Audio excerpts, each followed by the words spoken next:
Sir, पालघरमध्ये एक मोठं रॅकेट समोर येते. लहान मुलींना 14-15 वर्षीय मुलींना विकण्याचं रॅकेट समोर आले. भयंकर धक्कादायक बातमी समोर आली. 24 तास. नाही, ते आम्ही विषय घेतोय. माझ्याकडे सगळी माहिती आता उपलब्ध झालेली आहे. ते रॅकेट कशा पद्धतीनं काम करताय, कशा पद्धतीनं मधातला एजंट ट्रायबलमधून म्हणजे बेरोजगार पोरांना कसं पकडून त्यांना दलाल केलं जात आहे आणि यातून त्या छोट्या कोड्या बालिकेंना लग्नाचं आमिष दाखवलं जातं.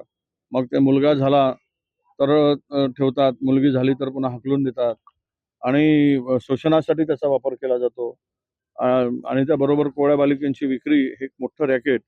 म्हणजे आदिवासीमध्ये इतक्या वर्षानंतर आता फार गोष्टी मोठ्या ते आम्ही असं म्हणतो की पुड्या सोडल्यात. काय निघालं त्या पुडीमध्ये या सरकारच्या?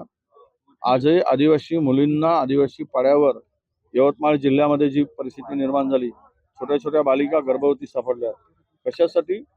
तर त्यांच्या वेशभूषेला लागणाऱ्या छोट्या मोठ्या कारणासाठी.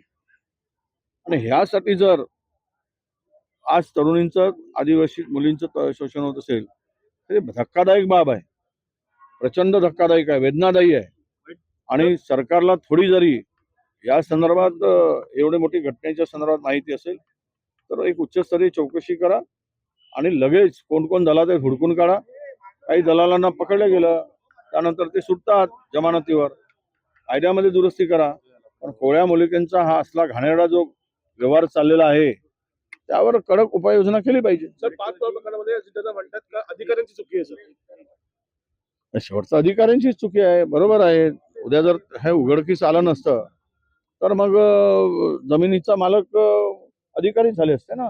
म्हणजे उघडकीस जर आले नसते प्रकरण, मुंडवा प्रकरण, तर मग जमिनीचे मालक उद्या ही जमीन ज्यांनी घेतली ती जमीन अधिकाऱ्यांच्याच नावाने करून दिली असती. त्यामुळे ते अधिकारीच दोषी आहेत. दादांचं म्हणणं बरोबर आहे.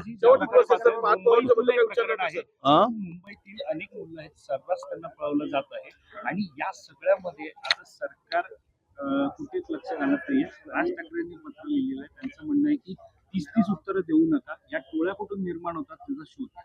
मुंबईतल्या मुली असतील, मुलं असतील, दररोज पेपर तळण्याचं प्रमाण वाढलेलं आहे. अरे राज्यामध्ये तर 2,56,000 महिला आणि तरुणी अत्यापायी गायब आहेत.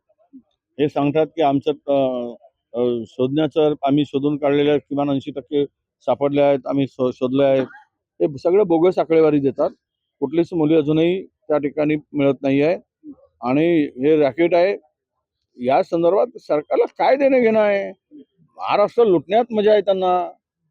बाकीच्यांची काय कुठल्या विषयाचं गांभीर्य आहे? हे असे असंवेदनशील सरकार आहे. ज्या सरकारच्या संवेदना मेल्या आहेत असं हे सरकार या राज्याच्या भोकांडीवर बसलेलं आहे.